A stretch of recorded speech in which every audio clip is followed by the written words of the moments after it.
Assalamualaikum warahmatullahi wabarakatuh. Shalom, Om Swastiastu, Nama Budaya dan salam kebajikan. Perkenalkan, kami dari kelompok 5. Perkenalkan, nama saya Carmila dengan NIM H05243330. Perkenalkan, nama saya Prita Sridelia dengan NIM H05243114. Perkenalkan, nama saya Fatur dengan NIM H05243441. Saya Nanda dengan NIM H05243222. Perkenalkan, nama saya Dulaksmi Cening Putri dengan NIM H05243303. Tujuan kami di sini adalah untuk mengobservasi kurikulum yang ada di SD Negeri nomor 038 Karama.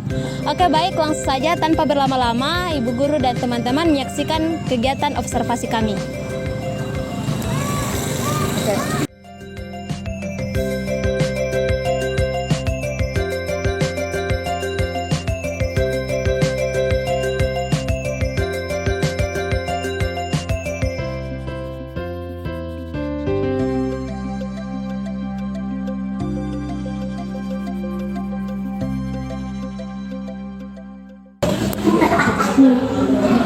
Jadi ada beberapa pertanyaan Ibu, kayak mungkin bisa. Jadi pertanyaan kurikulum yang ini Kurikulum Merdeka.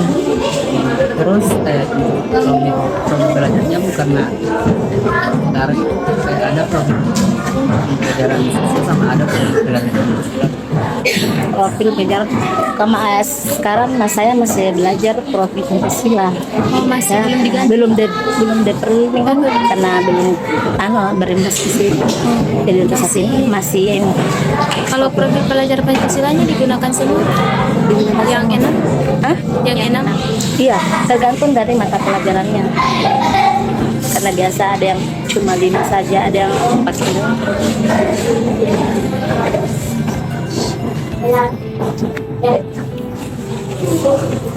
Kelima kan ada 5. Iya. Terus Jadi kan ada capaian-capaian yang harus dicapai. Iya. Ada capaian pembelajaran. Jadi apa bisa dijelaskan apa saja capaian pembelajaran? contohnya Fase C. Fase C, contohnya bahasa Indonesia. Iya, contohnya bahasa Semua mata pelajaran. satu-satu.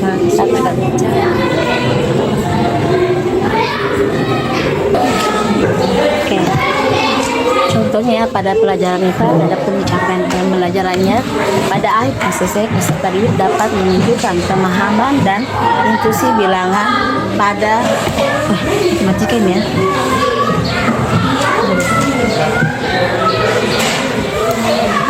Matematikan saya ambil yang itu saja.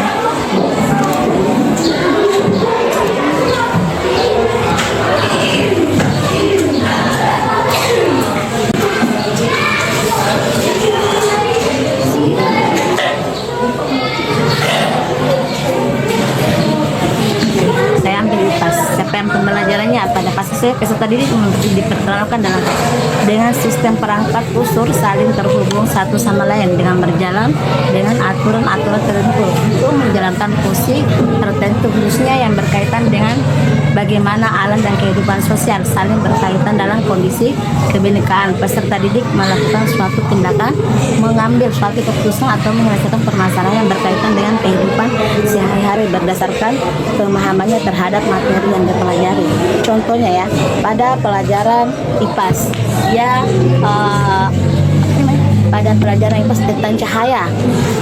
Biasa anak-anak memperhatikan tentang cahaya, tentang sifat-sifat cahaya yang kayak gimana. Kadang dia perhatikan di sini ya, begitu.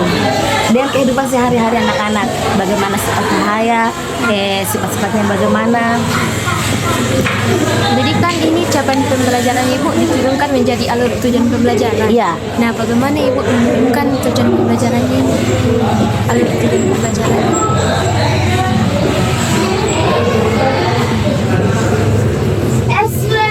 Nah, misalnya apa yang pertama kali diajarkan terlebih dahulu, dan setelah itu dari capaian pembelajaran yang digunakan.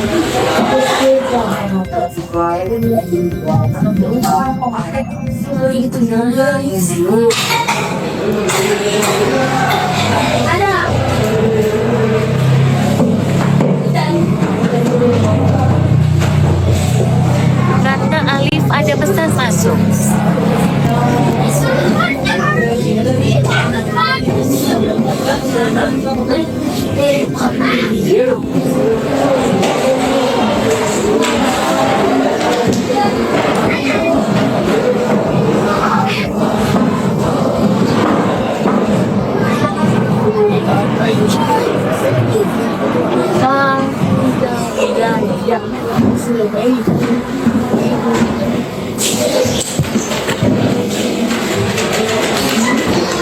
CPP berdasarkan elemen. Peserta didik melakukan simulasi dengan menggunakan pembagian bagian alat media instrumen tentang sistem organ tubuh manusia, sistem pernapasan, pencernaan. Terus pada tujuan pembelajaran yang tentunya cahaya ya, menjelaskan sifat-sifat cahaya, sifat-sifat bunyi dan cahaya melalui percobaan sederhana, mendemonstrasikan bagaimana sistem pendengaran dan penglihatan manusia bekerja. Materi pada pembelajaran melihat karena cahaya mendengar. Profil Pancasilanya yaitu beriman, bertakwa kepada Tuhan Yang Maha Esa dan berakhlak mulia, berkebenaran global, mandiri dan bernalar kritis serta kreatif. Terus adapun menganalisis hubungan antara makhluk hidup pada suatu ekosistem dalam bentuk ini, mata pelajarannya pada harmoni dalam ekosistem. Biasa dia tujuan pelajarannya menganalisis hubungan antara makhluk hidup pada manusia pada suatu ekosistem dalam bentuk jaring-jaring makanan. Terus mendeskripsikan proses transformasi antara makhluk hidup dalam suatu ekosistem, mendeskripsikan bagaimana transformasi energi dalam suatu ekosistem berperan penting dalam menjaga keseimbangan alam. Itu pada pelajaran ekosistem, harmoni dalam ekosistem. Jadi yang paling terakhir itu diajarkan ekosistem. Enggak, itu bab 2. Jadi bab maksudnya pertama itu cahaya. bab pertama cahaya, bab kedua ekosistem, Bab 2 ekosistem. bab 3, Sekarang bab 3 karena ini kan baru semester awan pertengahan semester. kemudian bab berikutnya. Bab kita belum karena belum diane.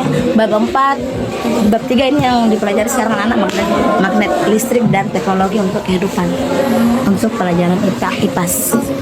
Bab pentingnya belum karena belum sampai semester 1. Kalau dia anunya kan ada 8 bab, berarti dalam satu semester itu yang harus dipelajari terbanyak itu adalah 4 bab.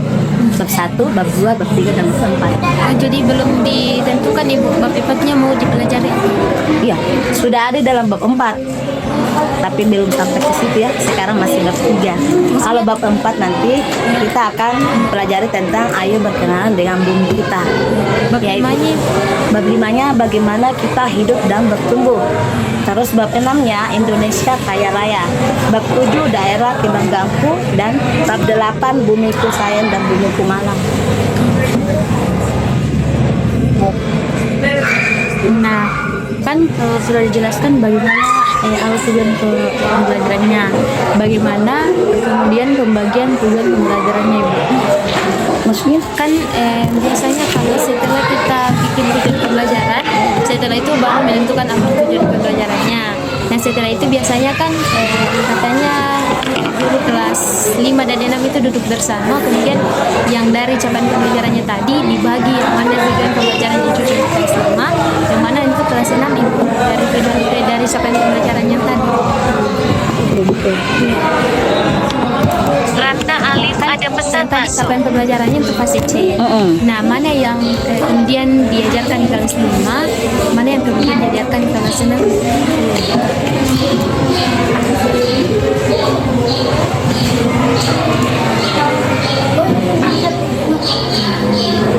untuk kelas 6 ada lagi, beda lagi.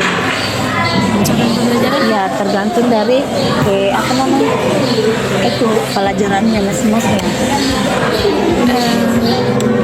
tapi maksudnya bukan ini capaian pembelajarannya untuk fase C.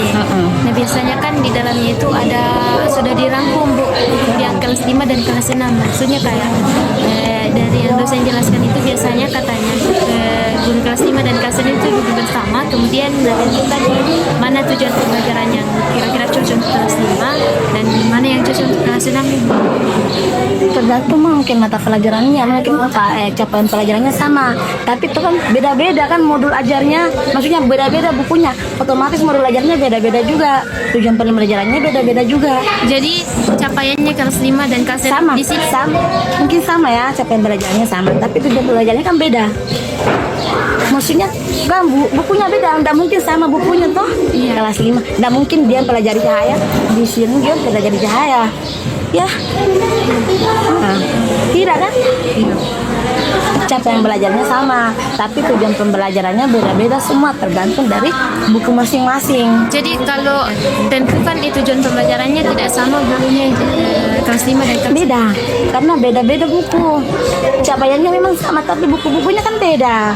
Tujuan pembelajarannya otomatis beda juga. Ya. Oh, contohnya IPAS. Dia di sini kan pelajari tentang cahaya, ndak mungkin bab satunya dia juga pelajari cahaya. Ya, beda. Walaupun capaiannya sama, tapi tujuan pelajarannya beda-beda. Karena tergantung dari buku masing-masing. Jadi dari buku Ibu yang misalnya dari buku memang panduan Bu untuk menaikkan. Iya, panduan buku kan. Karena kan yang dosen kami jelaskan Ibu kayak capaian pembelajarannya itu sama. Terus kalau misalnya rata alif ada kelas 5 misalnya diajarkan cahaya, kemudian kita lihat lagi dari tujuan pembelajaran yang telah kita buat. Kalau misalnya kelas 6 ekosistem misalnya diajarkan Ibu. Jadi kan misalnya di sini sudah dibagi tujuan pembelajarannya, kemudian tinggal dibagi ke kelas 5 dan kelas 6-nya. Misalnya tadi sudah dijelaskan cahaya dan dari ekosistem. Misalnya cahaya lebih cocok untuk kelas 5, ya diajarkan ke kelas 5. Iya. Kalau ekosistem mungkin bisa lebih diajarkan ke kelas 6 begitu. Dari tujuan pembelajaran kan katanya sama-sama bikin tujuan pembelajaran. Nah, setelah dari tujuan pembelajarannya baru ada lagi yang Tidak, bagaimana caranya mau sama? Bukunya saja beda, kita panduan kan sama buku. Tujuan pembelajarannya kan sebuku. oh jadi capaian pembelajarannya sama Bu. Iya, Kemudian dari Ibu tidak membuat tujuan pembelajaran sendiri tapi berdasarkan buku. Iya, pastinya kan sama buku tuh. Oh, jadi Tujuan berdasarkan pembelajarannya kita pasti sama, tapi bukunya juga kita pedoman juga. Oh, Tidak mungkin kita mau mengambil tujuan pembelajarannya kelas 6 kalau bukunya nggak sama. Oh, jadi jadi di sini tidak bikin tujuan pembelajaran sendiri Bu. Oh, maksudnya kayak berdasar pada buku. Iya, bikin. Kelas 6 beda, kelas 5 juga beda tujuan pembelajarannya. Berdasarkan Tergantung dari bukunya. Buku yang kita pelajari sekarang ini. Walaupun sama-sama fase C, tujuan pembelajarannya kan tak mungkin sama. Karena bukunya kan berarti bab 1 dia pelajari, nggak tahu, siapa tahu dia pelajari planet apa segala macam kan di kelas 6 hari gerhana kan biasa, tapi kelas 5 tidak pelajari gerhana. Dia coba bisa pelajari cahaya, sifat cahaya, magnet. Kelas 5 belum tentu, kelas 6 belum tentu dia pelajari magnet. Nah, atau dia pelajari rotasi bumi kah? Apa kan? Tidak sama kan, walaupun capaiannya sama. Bagaimana fleksibilitas kurikulum Merdeka Ibu? Bagaimana Ibu menyesuaikan diri dari kurikulum yang saat ini kurikulum Merdeka? Menyesuaikan diri. Kita menyesuaikan diri dengan apa yang pada anak-anak kan biasanya kan anak-anak cuma anu saja ya apa namanya, tapi sekarang kan melalui video pembelajaran, kerja kelompok, pengerjaan LKPD. Dulu kan cuma anu saja karena apa ya, kayak dibilang apa ya, dia cuma mengartikan kena menjelaskan. Sekarang kalau kurikulum Merdeka dia menggunakan media pembelajaran kayak laptop, proyektor, video-video ditayangkan di atas kan. Terus anak-anak mengamati video itu, setelah mengamati ditanyakan lagi sama anak-anak apa yang kalian pelajari, apa yang kalian lihat video itu. Setelah itu kita suruh untuk kerja kelompok. Habis kerja kelompok kita suruh lagi untuk mengerjakan LKPD. Apakah ada kesulitan dari terjadinya kurikulum ini Bu? Bagaimana maksudnya itu misalnya ada kesulitan yang dialami kayak menyesuaikan mempersiapkan diri. Dan juga kalau kita ini ya tergantung dari kita masing-masing juga. Kalau saya sendiri sih untuk kurikulum itu bagus ya, karena selain ini anak-anak juga bisa langsung melihat dengan video langsung ya, bisa video tentang pembelajaran yang ada di buku, bisa dia lihat tuh tanpa harus ini, bukan dia cuma lihat, cuma mendengarkan saja ya, cuma mendengarkan saja, dia juga cuma melihat video kejadian nyata yang ada di lingkungan sekitar ya, begitu. Jadi anak-anak biasanya lebih paham kayak begitu daripada cuma menjelaskan saja. Anak-anak kadang lupa. Kalau cuma dijelaskan saja, tidak melalui ini video atau kehidupan nyata kan. Apakah Ibu menggunakan pembelajaran diferensiasi? Kadang saya melakukan ikan diferensiasi biasanya melalui produk ya, proses biasa saya menggunakan konten, melalui konten ya. Contohnya biasa saya lakukan itu pada itu kayak tadi kan, melalui proses saya mengajak anak-anak untuk menonton itu kan termasuk konten sama ya. Saya mengajak anak-anak untuk menonton video. Habis menonton video, anak-anak mengamati video, bertanya dan mengamati video yang saya tayangkan tadi. Habis itu mereka saya suruh untuk melakukan kerja kelompok. Habis melakukan kerja kelompok, ya anak-anak disuruh untuk presentasi ya. Itu kan hasilnya semua produk ya, presentasi. Habis dipresentasikan, saya suruh lagi anak-anak untuk mengerjakan evaluasi terakhir sebelum penutupan pembelajaran ya. Kalau dari diferensiasi kontennya Bu, kayak dibagi juga siswanya, ada yang materinya. Iya, ada yang kayak begini ya, ada yang melalui kemampuan siswa kan, ada yang suka menggambar, ya kita bagi kelompoknya. Ada yang suka menonton video, ada yang suka menempel-nempel atau bagaimana itu kan, Kalau di sini ada pembagian materi berdasarkan tingkat kemampuannya Bu, kayak kalau ada yang setengah paham. Ya tergantung, biasanya saya kasih anak-anak yang tidak terlalu paham, saya kasih soal yang mudah.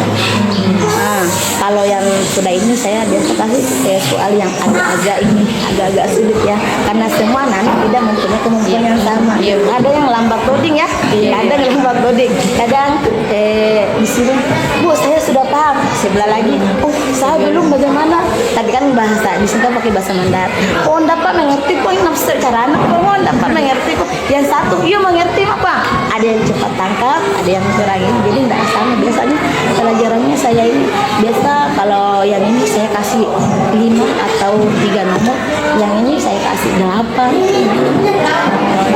Materinya sama juga. Iya, materinya memang sama, tapi soalnya beda. Ada yang lebih gampang, ada yang susah. Bagaimana penyelenggaraan asesmen formatif? Asesmen formatif itu melalui LKPD. Kalau biasanya kalau kerja kelompok ya, saya menilai kerjasamanya, orang yang aktif di kerja, keaktifannya, kerjasamanya sama anak dalam kerja kelompok. Ada juga tanya jawab atau kuis. Biasa, saya tampilkan biasa kuis. Saya biasa pakai wall untuk menampilkan kuis. Saya juga kadang pakai Canva untuk kuisnya. Itu saya biasa pakai itu. Kalau prinsip atau pedoman dari penerapan kurikulumnya itu seperti apa? Kayak pedoman untuk menjalankan Kursinya kayak gimana? kayak misalnya kan ada tadi saya lihat prinsip-prinsip pendekatan deep learning. Dari sini juga bagaimana prinsip atau pedoman yang kita gunakan dalam Deep learning saya belum ini deep learning. Kemarin saya saja ada prestasi. Deep learning saya belum masuk. Belum saya ini, maksudnya belum ada penyembasan sampai ke sini kan. Kemarin ada dari dinas apa ya, yang ikut sekolah-sekolah yang ikutnya pegang deep learning, tapi belum sampai ke sini. Jadi Jadi saya belum ini karena saya memang belum tahu juga ya kayak gimana. Mungkin saya mengajarkan karena saya belum tahu juga, belum paham tentang diploning ini. Jadi prinsip-prinsip atau pedoman tak dalam melaksanakan kurikulum merdeka itu bagaimana? Masih ini. Ya, kurikulum merdeka masih yang lama. P5. Saya belum daftar nih, masih P5. Kemudian Ibu, landasan apa yang digunakan oleh kurikulum yang digunakan? Bisa landasannya kayak kan ada landasan sosiologis. Kan biasa itu kayak ada landasan sosiologis yang berhubungan dengan masyarakat. Kemudian ada juga landasan kultural, yuridis yang kayak berhubungan dengan hukum. Mungkin berhubungan dengan ya alam ya. Iya, ada juga yang berhubungan dengan masyarakat, Ibu, berinteraksi dengan masyarakat. Kayak dia ya, kayak lingkungan sekitar ya. Biasa kalau anak-anak saya kasih tugas biasanya kan di PS, IPAS ada tentang menanyakan tentang budaya aku. Biasa saya tanya-tanya sama anak-anak, aku coba tanya sama teman kampung atau nenek-nenek kalian yang dahulu begitu. Biasa saya kayak begitu anak-anak ya. Coba cari tahu bagaimana dulu lingkungan di sini, bagaimana dulu keadaannya, apakah sama seperti dulu sekarang sama dulu sama gitu. Otomatis jawabannya kan beda, tidak sama kan. Jadi hampir semuanya digunakan ya. Iya. Landasan yuridis juga yang tentang hukum itu. Kalau hukum kan dia ini pelajari PKN, iya. Apalagi tampang kayak kemarin ini saya masih pelajari dengan norma-norma agama, norma hukum, norma kesusilaan. Bagus jaringannya di sini. Bagus. Jadi tidak ada kendala. Tidak ada kendala untuk ini, tidak ada kendala karena di sini juga ada wifi. Kendalanya apa aja di sini? Hah? Kendalanya apa? Cuma biasanya sih sumurnya belum terlalu ini ya, masih ini belum bersih. Itu saja. Kalau masalah wifi jaringan bagus. Kendala dalam menerapkan kurikulum merdekanya? Tidak ada. Karena semenjak anak-anak pelajari kurikulum merdeka lebih paham. Tapi kayaknya di sini masih pakai bahasa daerah. Iya, di sini masih pakai bahasa daerah, masih pakai panggil puang, bahasa anunya kan, pakai masih. Di sini masih bahasa daerah. Dalam kelas pakai bahasa daerah. Kalau saya mengajar, saya pakai bahasa Indonesia. Tapi kalau ada anak-anak yang belum paham tentang bahasa Indonesia, saya campur dengan bahasa Mandarin. Oh, masih ada yang belum paham bahasa Indonesia? Ada mungkin kelas 1, kelas 2 begitu. Tapi kalau kelas ini kan sudah paham semua tentang bahasa Indonesia. Mungkin sudah cukup itu. Mohon maaf diganggu. Tidak, sedang belajar. Tidak, sementara kan ini kan sekarang ke-5. Jadi saya suruh buat untuk menghias kelas. Ini baru sudah ditempel-tempel tadi. Karena ini kan belum terlalu dihias semua tuh. Saya suruh menghias kelas. Biasanya ke-5 saya suruh bikin apa karya-karyaan begitu kan. Tapi bilang saya dulu, saya bikin hias kelas dulu. Karena belum. Iya, ke-5.